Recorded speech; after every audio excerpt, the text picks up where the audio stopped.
Hi guys, we are back and today we have a IKEA TV stand that we got off of Facebook Marketplace for $30. And this is actually a really nice piece. It's got some slidey rolling drawers that are really smooth. Doesn't seem to be much damage. The top is not too bad. It is all particle board, I think. Let me just check. Yeah, it looks to be mostly particle board with a laminate top. And that's okay because we're just gonna paint everything in one solid color. And there's a little bit of damage here, this little chip, but once we fill it in, it should be good to go. So I'm just gonna take off the hardware first and then clean everything off. And so yeah, let's get started. I'm cleaning up the whole piece with a scrub brush and some hot soapy water to get rid of any dirt and oil that was left behind.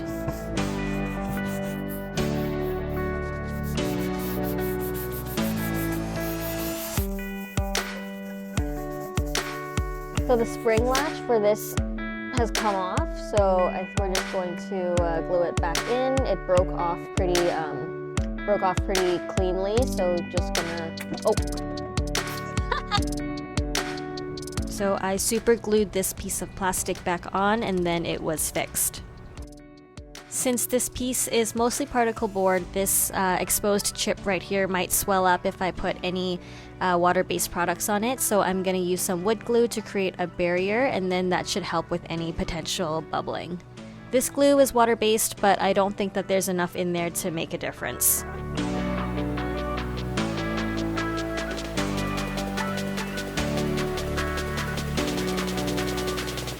Next, I'm going to use Durham's water putty to fill in any imperfections. This product has almost like a cult-like following online, so I'm excited to try it out for the first time. Anyway, it comes in a powder and then you mix it up into a paste with some water and then you use it like any other wood filler. And since it comes dry, it's supposed to last a long time. Anyway, this side had a strip of the veneer missing, so I sanded it down and then I used the putty in the crack with the filler.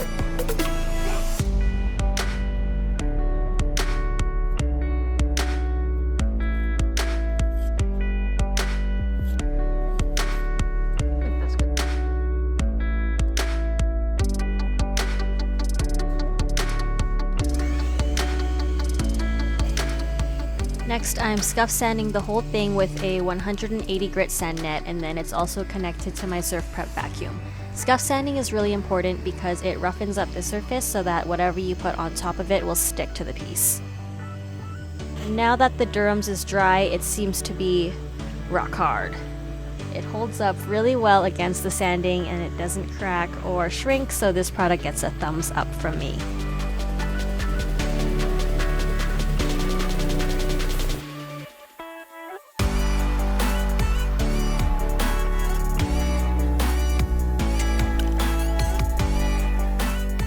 So after doing a little bit of sanding, I realized that this piece was not actually laminate, but it was coated in a oak veneer. After everything was sanded, I wiped off the dust with a damp rag and then it was ready for primer. I'm using my Kilz primer on this piece because since it's IKEA, the factory coating makes it pretty slick, so the oil-based primer really sticks better than a water-based primer in my experience. It's also really easy to use, so that's always something we're looking for in a product.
Kendall's mixing up some of our dried up wood filler with water so that I can coat that on some of the deeper grains that are still showing through the primer. You can see how dried out it is, but you can always spritz some water into your wood filler container before you close it up, and then that way it'll stay fresher for longer. So the entertainment console has been primed, but as you can see here, there's some deep grains along the top of this, along the front of it, that I don't really like. So I just mixed up some wood filler and some water, and then we're gonna paint that on to cover that up and sand it smooth so that it'll kind of hide these little grains. Just gonna paint it all over. Shadows blocking. And I'm kind of going against the grain. That'll help catch it a little bit better. I don't think I'll have enough.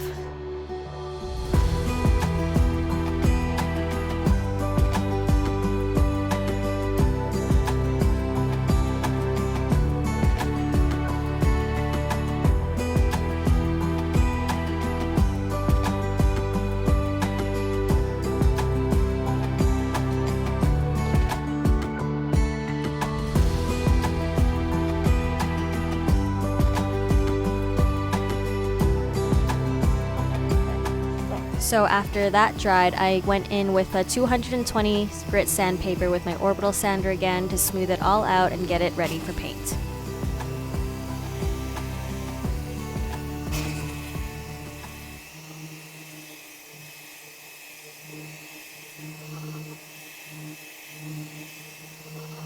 It's time to paint, and today we're gonna go in with this color called Carbon by Behr. It's like a nice charcoal gray, and yeah. And before I start painting, I'm gonna just wet my brush a little bit, and that way, since my brush is dry, it'll be easier to clean off and it won't get stuck over here. So I'm just gonna spray it down a little bit, kind of squeeze out the excess. Wetting your brush will also help your paint glide easier over the piece. I'm not being too careful with my brush strokes because I'm going to roll it all out, and then that'll give it a nice smooth coat. I put on 2 coats of color before moving on to top coat.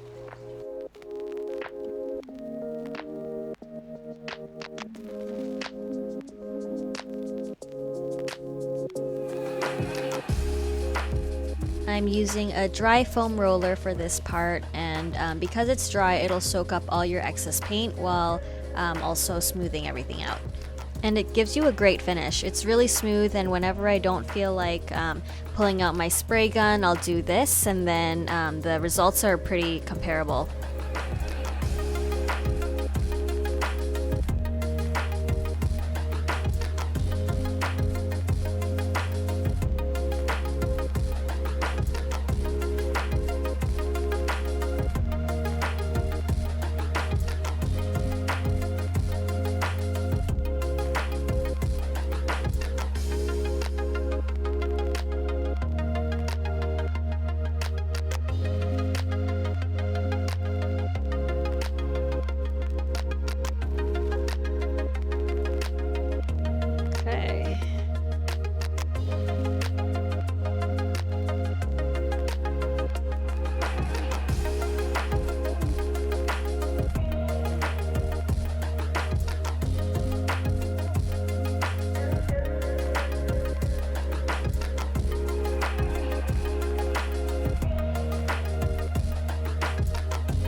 So for the drawer fronts, we're gonna use this color. It's called Faint Maple, and it's just by Valspar.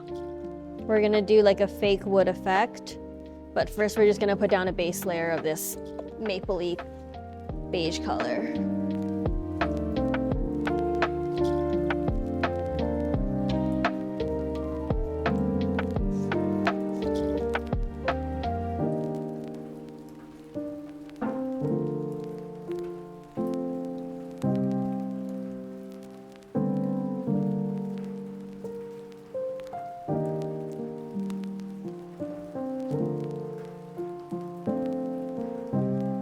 So now that I've got my base layer of my faint maple paint on the drawer fronts, I'm gonna go in with some stain, and then I'm gonna show you how I mimic the look of real wood.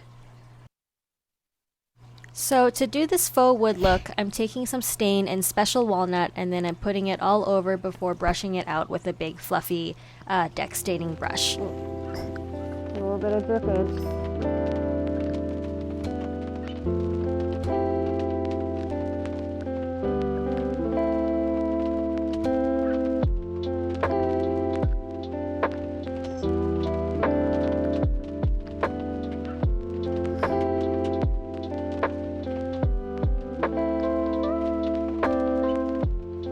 Now, I could have left it just like this, but it wasn't dark enough for me, so I let that dry for a day before doing the same thing with Briarsmoke. And since it's so pigmented, I wiped off the excess with a shop towel first before brushing it out.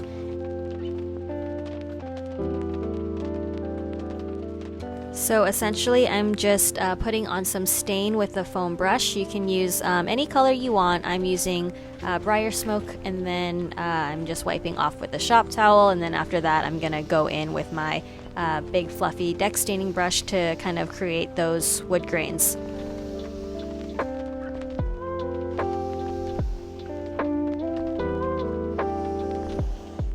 And then remember to always go with the grain in one big motion to get your wood grain straight and even.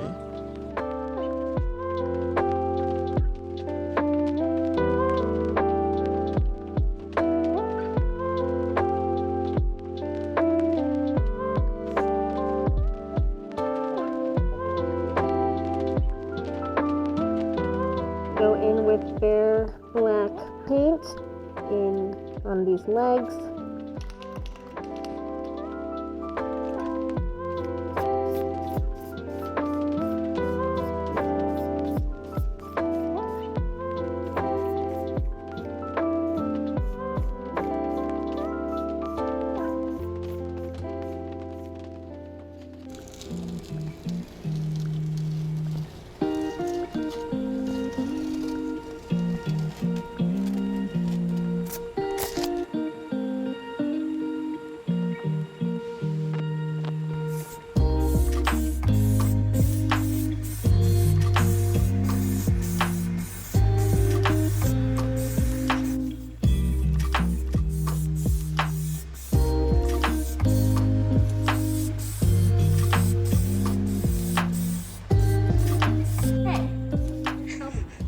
And if you're using a paint sprayer, just make sure that you test your spray on like a scrap piece of cardboard so that you can adjust the settings before you go in on your actual piece. My settings are good here, so we're going to go in with a couple coats of Behr's matte polyurethane.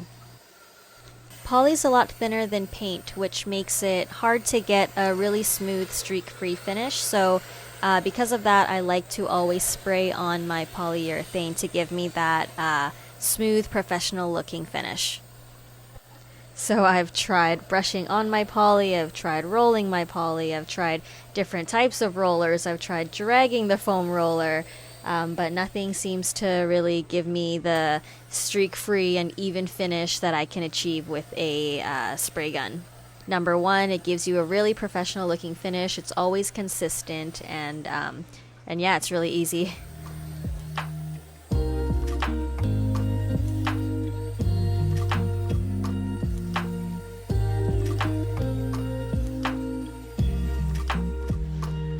Back out to the office.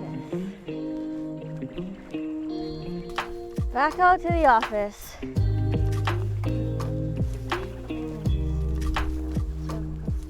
Yeah. So now the TV stand is all done. You can see what it kind of looks like now. The only thing that we have left to do is to put on the hardware that we spray painted black. And then we have, and then I want to just clean up the insides of the drawers and kind of make them nice and shiny and dark again with some of Howard's beading wax. So yeah, I'm just gonna put some on my shop towel, rub it all around, and then it should refresh it and make it look a lot better.